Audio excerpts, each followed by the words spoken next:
इससे पहले ये तीन वीडियो है, उसके अंतर्गत अपन ने क्या कि लोक प्रशासन के जो 3 चरण है उनको कंप्लीट कर लिया था। आज के वीडियो है उसके अंतर्गत अपन करेंगे लोक प्रशासन है उसका चौथा चरण। तो लोक प्रशासन है उसका चौथा चरण है, उसका जो टाइम पीरियड है तो वो कहाँ से कहाँ तक है, वो है 1948 से 1970 तक है। फिर ऐसे इसका नाम रखा गया स्वरूप की संकटावस्था। जैसे पहला चरण था उसमें क्या कि राजनीति और प्रशासन का विभाजन किया गया था। दूसरा चरण है उसके अंतर्गत सिद्धांतों का स्वर्ण काल कहा गया था। तीसरा चरण है उसको जो है सिद्धांत है उसको चुनौती दी गई थी। और चौथा चरण है वो क्या है कि स्वरूप की संकटावस्था है। तीसरे चरण में क्या है कि चुनौती मिलने के पश्चात कुछ सिद्धांतों क्या है कि वापस राजनीति विज्ञान की ओर चले गए थे, क्योंकि तीसरे चरण है उसमें क्या है कि सिद्धांतों को चुनौती दी गई थी। तो क्या कि कुछ तो क्या कि वापस राजनीति विज्ञान की ओर लौट गई। और कुछ है तथा कुछ जिसमें फ्रेड रिंग्स है, विंसेंट ऑर्मस्ट्रॉन्ग है, यूएल गोस्वामी है, जॉर्ज गेंट है, एडवर्ड विडनर है, लोक प्रशासन के क्षेत्र में रहकर ही और अधिक शोध करके लोक प्रशासन को क्या है कि एक निश्चित स्वरूप देने का प्रयास किया था। तो ये जो विद्वान है उस विद्वानों के नाम आपको याद रखना है कि इन्होंने क्या किया था। जो स्वरूप की संकटावस्था थी उसमें क्या है कि वो डट के वापस अपने क्या है कि जो सिद्धांत का जो लोक प्रशासन है उसके जो सिद्धांत को स्वर्ण काल है तो उसको आगे बढ़ाने में क्या है कि ये जुटे रहे, नहीं कि उस चुनौतियों से वो क्या है कि घबरा कर पीछे हट गए। देखो पहला है पारिस्थितिकी दृष्टिकोण। इसके अंतर्गत आप पढ़ोगे जैसे कि इसका जो प्रतिपादन करने का श्रेय है वो फ्रेड रिक्स व रॉबर्ट डेल को दिया जाता है। पारिस्थितिकी दृष्टिकोण है उसको जो प्रतिपादन करने का है फ्रेडरिक्स और रॉबर्ट डेल को दिया जाता है। इसके अनुसार लोक प्रशासन क्या है कि एक निश्चित राजनीतिक, सामाजिक, सांस्कृतिक, आर्थिक पर्यावरण में कार्य करता है, जिससे प्रशासन स्वयं प्रभावित होता है तथा बाह्य पर्यावरण को भी प्रभावित करता है। अतः लोक प्रशासन का अध्ययन उसके बाह्य पर्यावरण से जोड़कर किया जाना चाहिए और इसे पारिस्थितिकी अध्ययन कहा गया था। फिर है अगला जैसे कि अपना है कि तुलनात्मक प्रशासन। नाम से भी पता चलता है कि दो चीजों के बीच में क्या की जानी चाहिए, तुलना की जानी चाहिए। इसमें क्या है कि उस वाले चरण में जैसे पारिस्थितिकी दृष्टिकोण है उसमें फ्रेडरिक्स और रॉबर्ट डेहल महत्वपूर्ण है। और इसमें तुलनात्मक प्रशासन है उसमें क्या है कि फ्रेडरिक्स का महत्वपूर्ण योगदान रहा है। दो या दो से अधिक देशों की जो प्रशासकीय व्यवस्था का तुलना के आधार पर अध्ययन करना तुलनात्मक लोक प्रशासन कहलाता है। अतः ये अनुभवशील अध्ययन है जिससे सामान्य सिद्धांतों का निर्माण किया जा सकता है। और इसके जो है चौथा है पॉइंट, जो चरण है उसके अंतर्गत जो तीसरा पॉइंट है वो विकास प्रशासन है। तो इसमें क्या है कि इस शब्द का सर्वप्रथम विकास प्रशासन है, उस शब्द का सर्वप्रथम प्रयोग करने वाला था यूएल गोस्वामी है। किंतु विकास प्रशासन की जो अवधारणा है उसको व्यवस्थित रूप है एडवर्ड विडनर ने दिया। तो देखो इसमें आपको क्या है कि क्वेश्चन बनने की गुंजाइश होती है।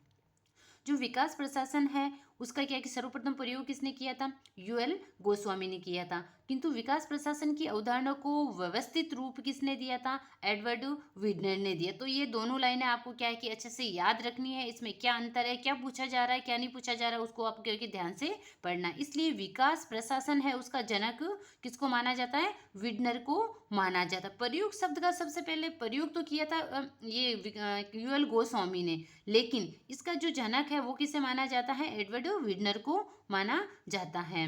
फिर है कि जॉर्ज गेंट है उसने भी क्या है विकास प्रशासन में महत्वपूर्ण भूमिका निभाई थी। और महत्वपूर्ण भूमिका निभाई किसने, विकास प्रशासन है उसमें महत्वपूर्ण भूमिका जॉर्ज गेंट ने भी। और एडवर्ड विडनर के अनुसार जो लक्ष्योन्मुखी उद्देश्योन्मुखी प्रशासन है वो विकास प्रशासन कहलाता है। वो प्रशासन जो जनता के विकास के लिए अधिक से अधिक योजनाओं का निर्माण व क्रियान्वयन करे, वो क्या है, विकास प्रशासन है। अगला है लोक चयन अवधारणा है। तो इसका जो प्रतिपादन करने वाला कौन था, लोक चयन अवधारणा का विंसेंट और मिस्ट्रॉन्ग ने किया था। इसके अनुसार जनता के विकल्प आधारित प्रशासन दिए जाने पर जोर दिया गया था। किसने कहा था, जो विंसेंट और मिस्ट्रॉन है उसने क्या कि जनता को क्या कि विकल्प आधारित जो प्रशासन है वो दिए जाने पर उसको इन्हें क्या है कि जोर दिया था। इसके अगला देखिए आप जैसे कि इसमें और फिर जनता की भावनाओं, अपेक्षाओं और फिर उद्देश्यों के आधार पर प्रशासन विकल्प आधारित होगा जिसका चयन जनता स्वयं करेगी। उपयुक्त कोई भी अवधारणा पूर्ण रूप से स्थापित नहीं हो पाई, किंतु इस चरण में सभी सामाजिक विज्ञानों की एकता का समर्थन किया जाने लगा।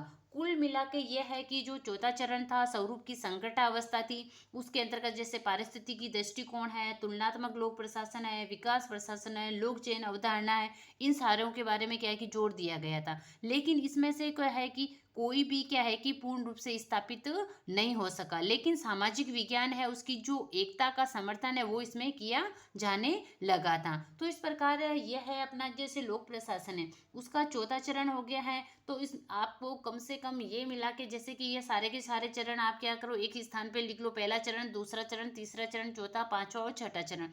उसका नाम क्या है, उसका टाइम पीरियड क्या है। आप अगर इसमें से भी आज शॉर्ट्स नोट्स बनाने चाहते हो तो उसको देखो। प्रथम चरण है तो प्रथम चरण का जो टाइम पीरियड है वो, उसका नामकरण क्या है, उसमें कौन कौन से व्यक्ति थे, उन्होंने क्या क्या कहा था और उनकी कौन कौन सी पुस्तकें हैं, वो याद करो। तो आपका क्या है कि प्रथम चरण कंप्लीट हो जाएगा। फिर इसी प्रकार दूसरे चरण के अंतर्गत, तीसरे चरण के अंतर्गत, चौथे, पांचवें, छठा चरण है उसके अंतर्गत भी यही करना है कि उसका एक स्थान पर आप टाइम पीरियड लिखिए, उस चरण का नाम लिखिए और उसमें जो महत्वपूर्ण व्यक्ति विद्वान है उन विद्वानों की कौन सी पुस्तक थी वो पुस्तक, और उनमें से जो, तो इसमें क्या है कि एक तो आपकी हो जाएगी साथ के साथ जो पुस्तकें हैं वो पुस्तकें कंप्लीट हो जाएगी। और दूसरा है कि विद्वानों ने जैसे कितने सिद्धांत दिए थे, संगठन के कितने सिद्धांत बताए थे, उन्होंने कौन कौन से कोटेशन दिए थे वो भी आपके साथ साथ कंप्लीट हो जाएंगे। इस प्रकार है कि आपका ये चौथा चरण कंप्लीट हो गया। अगले वीडियो के अंतर्गत अपन क्या कह रहे हैं कि जो विकास प्रशासन है उसका क्या है कि लोक प्रशासन है उसका जो पांचवा चरण है, उस पांचवें चरण को अपन क्या है कि कंप्लीट करने की कोशिश करेंगे।